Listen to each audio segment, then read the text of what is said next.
Vale analisar Ruptura, episódio 9. Gente, o que foi isso? Você sabe que aqui a gente vai fazer uma leitura psicanalítica sobre cada episódio e sobre as nuances de cada personagem. Porém, não tem como passar por esse episódio sem falar do episódio em si enquanto espectadora. Gente, tá se fechando o cerco. E aí eu quero saber de você, como que você enxerga essa atitude da Devon, a irmã do Mark, quando ela simplesmente acha melhor chamar a Cobel, que foi uma pessoa dissimulada aqui em cima e lá embaixo, né? Então, tanto no pro externo quanto pro interno, quando ela vê o irmão dela passando mal, ela chama a Cobel, ela pensa na Cobel, ao invés de deixar a própria médica, que foi quem realizou a ruptura, que foi quem realizou o procedimento da ruptura e o procedimento de retirada da ruptura, como pode, eu não entendi até agora, essa Devon chamar e pensar em chamar a Cobel e pensar em confiar na Cobel? Me diz aqui embaixo o que você acha. Eu tô bem desconfiada da Devon, porque ela parece meio sonsa, né, ao longo da série também, na construção da série,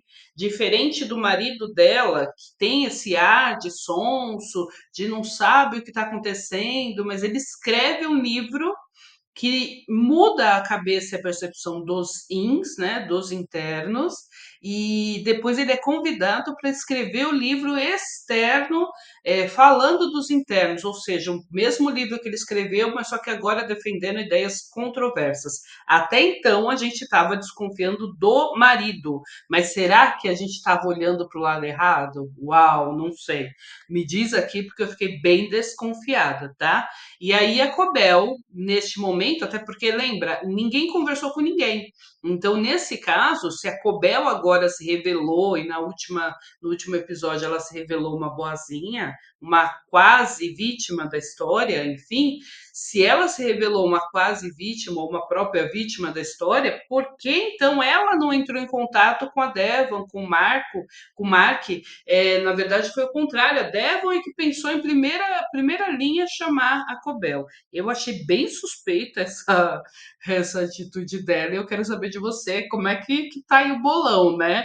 Quem de verdade é vilão, quem não é.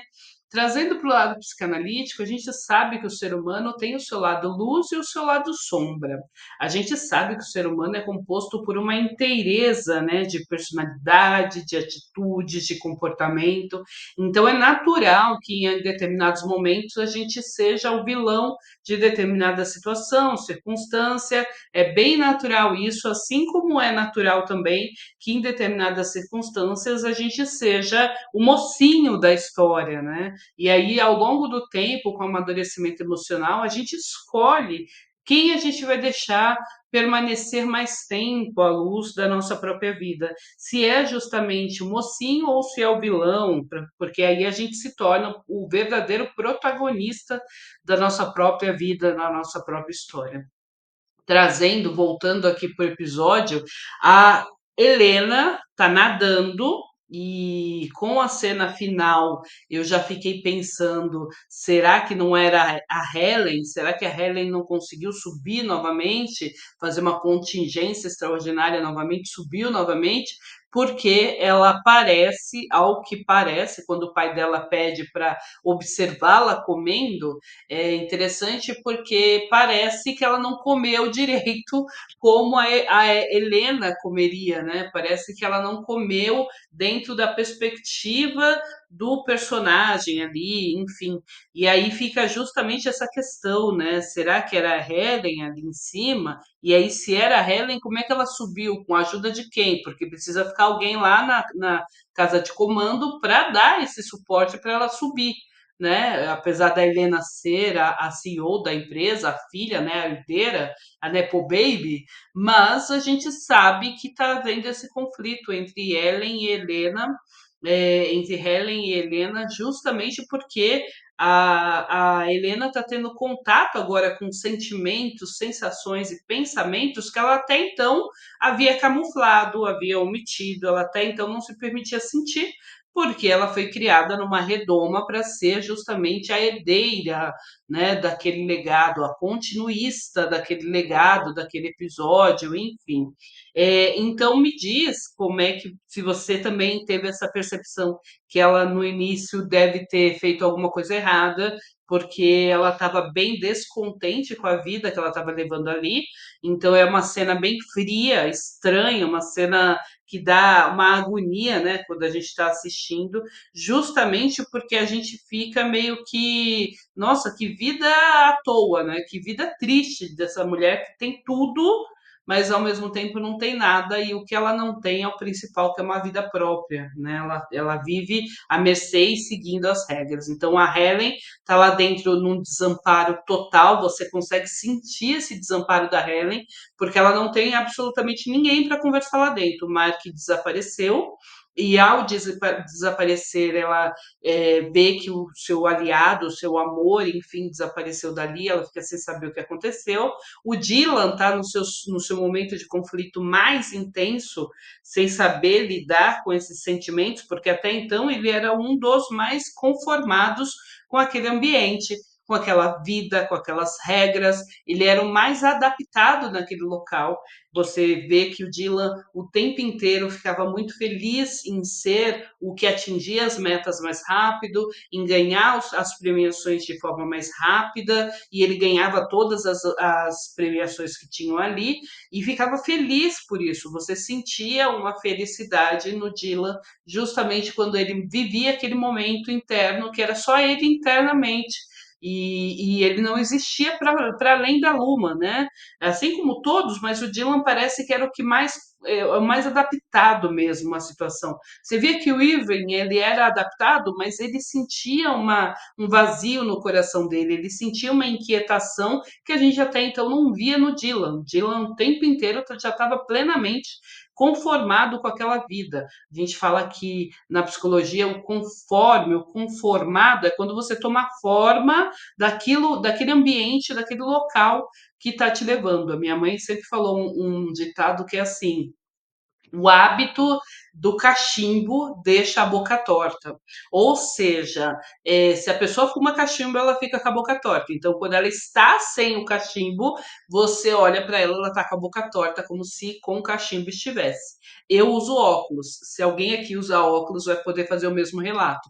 Quando a gente está sem óculos, não sei por quê, mas a gente vai arrumar o óculos. Então, comigo já aconteceu inúmeras vezes de eu estar sem óculos, ou porque eu estava com lente naquele dia, ou porque eu tinha deixado em outro cômodo da casa, e aí do nada eu simplesmente ia lá, levantava a mão para arrumar o óculos no meu rosto, sendo que o óculos não estava no meu rosto. Tamanha adaptabilidade que eu já tenho em relação ao óculos, a usar óculos. Então, esse conforme que a gente traz aqui do Dylan vem justamente nesse olhar, né? De quanto que você está adaptado, conformado com aquele lugar, com aquele ambiente. Em seguida, a gente tem aqui a, e aqui eu vou falar, depois eu vou gravar um episódio só falando sobre o Dylan, sobre esse conformismo que ele tem, mas eu vou trazer para você também uma outra perspectiva, que é justamente quando a gente olha para o Dylan e ver esse conformismo, e a gente vai falar sobre essa questão. Ele foi traído ou não? Será que houve traição em relação ao Dylan? A gente pode falar de traição? Porque se a gente considerar que a Ellen foi violentada ao ter o seu corpo usado lá, né? Pela Helena para transar com o Marcos, com o Mark, se a gente for usar essa analogia, então sim, o Dylan foi traído, né? O externo do Dylan foi traído, porque quem beijou a esposa dele lá embaixo romanticamente, se reapaixonando, não foi o Dylan externo, não é o original, né? Foi justamente a reprodução, que para nós aqui nesse canal é o inconsciente. Então, se a gente considerar que são duas pessoas que estão usando o mesmo corpo, consciência e inconsciente, a gente vai trazer que não houve uma traição, olha, eu adiantando um spoiler, né? Não houve uma traição, houve sim, na verdade, uma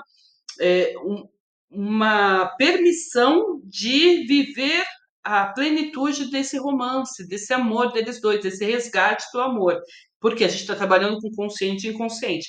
Mas se a gente for olhar mais drasticamente pela lupa, pelo olhar do diretor, enfim, do roteirista, talvez sim tenha havido uma traição, porque aí a gente considera que lá atrás a Ellen foi violentada, a Helen foi violentada porque a Helena transou com o Mark e não foi a Ellen, né? Então a gente vê aqui a senhora Wang, a senhorita Wang, justamente que é uma criança. Gente, na minha cabeça, a senhorita Wang era muito fácil a Gemma rejuvenescida, eram experimentos da Gemma. Para mim era muito fácil essa teoria, tá? Então a gente vê aqui que talvez não seja, talvez realmente exista, porque depois ela pega o ônibus, né? Para ir para a cidade que o Miltic falou, então a gente vê a senhorita Wang lá fora, então a gente vê que realmente não é a Gemma, então a minha teoria caiu por terra, né? Mas a gente vê aqui uma criança, ela é uma criança sendo doutrinada, sendo adestrada, a gente pode até usar esse nome, esse termo, que é um adestramento mesmo do ser humano ali, né? Então a gente vê aqui uma criança tendo que liberar algo para ganhar outro. Então ela só ganha se ela ceder, ela só ganha se ela perder. Então para você ganhar, você precisa perder. Eles deixam muito claro isso. Na vida, a gente percebe que quando eu pago por algo, eu estou perdendo dinheiro para ganhar aquele algo. Quando eu acordo, eu estou perdendo a noitinha de sono gostosa, caminha quentinha para ganhar o dia. Então a gente sabe que na vida prática adulta a gente sempre perde para ganhar. Mas quando a gente vê colocada sob essa perspectiva, a gente percebe a crueldade, a manipulação e a, a, a crueldade mesmo, né? Não tem buscar sinônimo, a crueldade mesmo que eles se relacionam com essa doutrinação da criança, para que ela se torne um adulto do jeito que ele quer, né? Frio, calculista, desprovido de emoções. Então é uma cena muito forte. E aqui a gente tem o Bert com o Irving.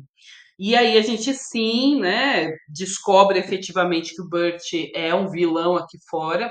No fundo, ele assume que ele é um vilão aqui fora, porque ele fala que escolheu a ruptura porque ele queria reencontrar esse inocente, né, que ele falou que perdeu há muito tempo.